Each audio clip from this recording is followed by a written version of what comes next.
Thank you, Emily. Just before I let you go, you're called Emily. Is it a name you like? And why did your parents call you Emily? I do like it. I think maybe it's because I'm used to it. I probably would like any other name I'd been given. um, my mother was a big fan of Charles Dickens, David Copperfield, and she liked the heroines, but she didn't like their names. So they are Dora and Agnes, and she didn't want to call me either of those names. So she chose Emily, and I think Emily is the fallen woman. Shocking stuff. Fallen woman, Emily Unia, with the latest on those new speed limiters, which may be fitted to cars from 2022. Across Cambridgeshire.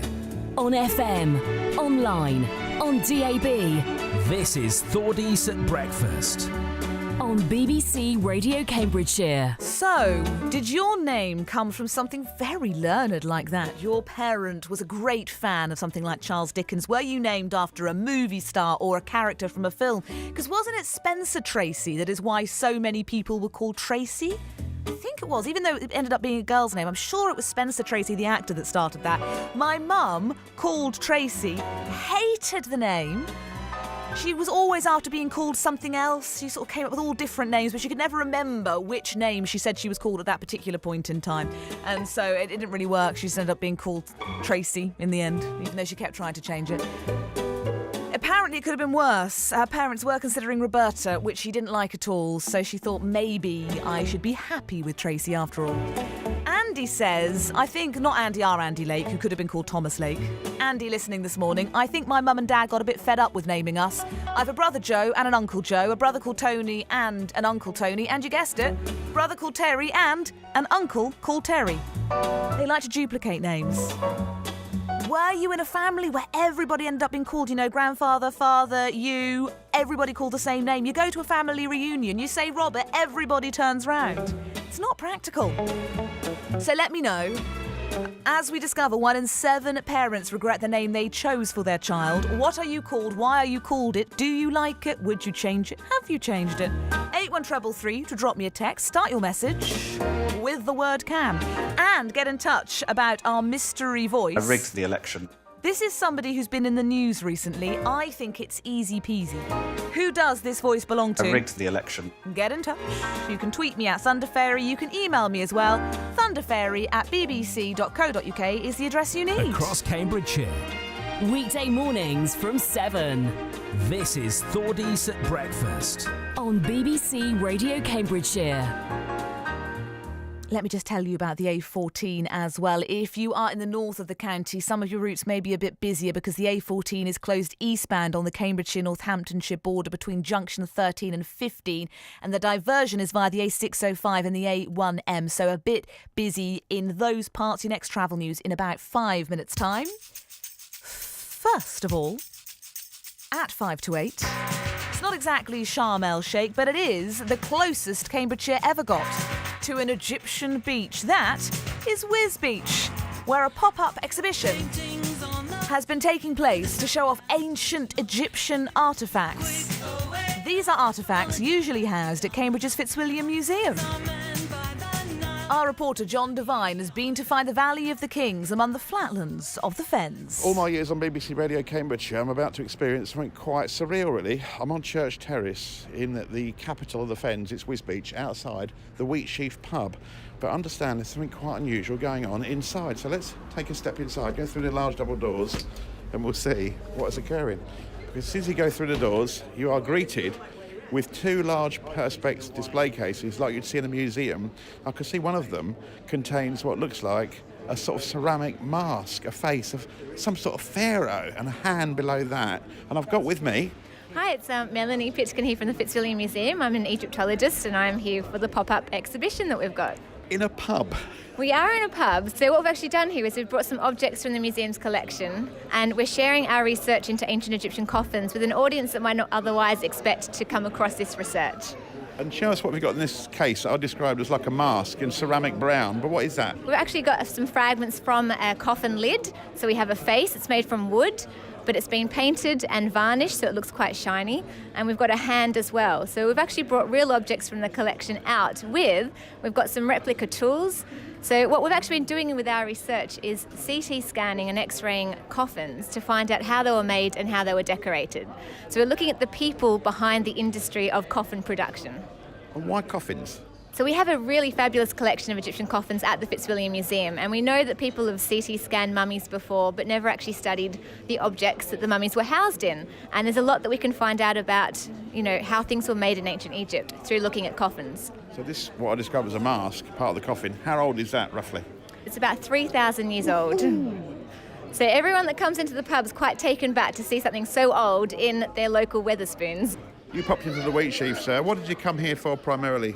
Just for the food, and then I saw the display and interested. I think my first reaction was this never would have happened 20 years ago in a pub in Wisbech, simply because it just wouldn't have happened. And it's, I don't know if it's a standard thing in the pubs in Cambridge, but it's certainly not around here, and it's marvellous. You've never seen anything like it? Not really, no. And what particularly grabbed your attention with the displays that are in the cases in front of us here? Just a general display and having a look in the leaflets, of course, and It's just so interesting, isn't it? being interested, That's what life is, So isn't it it? sparked your interest anyway? Yeah, of course, and hopefully it will spark a few more people's interest. I saw you, sir, walk over and look a bit stunned when you saw this lot. The artefacts and display cabinets. What do you think of it all? Oh, it's superb. It's a really unusual display to see in somewhere like Wisbech. And it brings forth something that maybe some people may not get the opportunity to see if this wasn't done. Have you ever visited the Fitzwilliam Museum in Cambridge? I've got to say I haven't. I've walked past it a couple of times, Really? but I have been to Egypt, so I'm in on that side of the fence. But I may well make a point of visiting next time that I'm actually in Cambridge. John Devine discovering some Egyptian treasures in Wisbech, and another pop-up exhibition is due to take place in the county tomorrow, but there is a huge sense of intrigue and mystery around this. To find out where, you have to go online to egyptiancoffins.org. Across Cambridgeshire. BBC Radio Cambridgeshire. We're talking names on the show. We were wondering if there were any young Garys. I'm afraid no baby Garys as yet, Gary Scott. While we wait, tell us how the roads are faring. Well, it is queuing if you're travelling on the A14. So going towards Thrapston at Junction 13, the eastbound side closed there all the way through to Junction 15. Back of the queues around Junction 11 at Findon. Traffic's diverting on the A605 towards Peterborough, so at Barnwell. That's queuing mainly on the northbound side, very slow in Peterborough. The Serpentine is queuing. I'm looking at delays at Wansford on the A47. It's about a 10-minute drive there as you approach the M1. Now, the A14 around Cambridge, if you go towards Cambridge past Fenstanton, it's queuing around Milton. It's very slow there. Parts of the A10 going past Waterbeach onto the Milton interchange is slow. It's very busy on the A1 queuing northbound onto the Buckton roundabout. If you spot a queue and it's safe and legal for you to do so, call us on 0330 123 3551. This is Gary Scott for BBC Radio Cambridgeshire Travel. Oh, Gary, you are brilliant. Thank you very much. Across Cambridgeshire. On FM. On DAB. On Freeview 722. This is BBC Radio Cambridgeshire. At 8, the BBC News for Cambridgeshire. I'm Andy Lake. MPs will take control of business in the House of Commons today so they can vote on potential alternatives to Theresa May's Brexit deal. Several options have been put forward, ranging from no deal to the cancellation of Brexit altogether. The government has already said it won't be bound by the votes. The Labour MP Hilary Benn, who chairs the Commons Brexit Committee, explains how things would proceed. The first decision will be the Speaker's to decide which of the, I think it's 16 proposals that are being put forward, he is going to select to go onto that ballot paper that we will then put aye or no to when we come to vote just after 7 o'clock. So until we know that, we won't know actually what we're voting on. Peterborough taxi drivers are calling for action after a spate of theft and assaults in the city. A group of cabbies have met with the county's Police and Crime Commissioner, urging him to offer greater protection. Bashir Badar is from the Peterborough Private Taxi Hire Association and says more police patrols would help. This has been such a strong wave that's been going on for a good few weeks. I mean, it's been an ongoing problem for a number of years, but practically what we were looking from police, and we've been requesting it all along, is we need more patrolling of the area, especially taxi-concentrated areas. And Cambridgeshire police say they are investigating the incident. Meanwhile, Cambridge's metro project could be handed another financial boost today. The Cambridgeshire and Peterborough Combined Authority is discussing the approval of another £1 million. Our political reporter Hannah Olsen has more details. After an independent report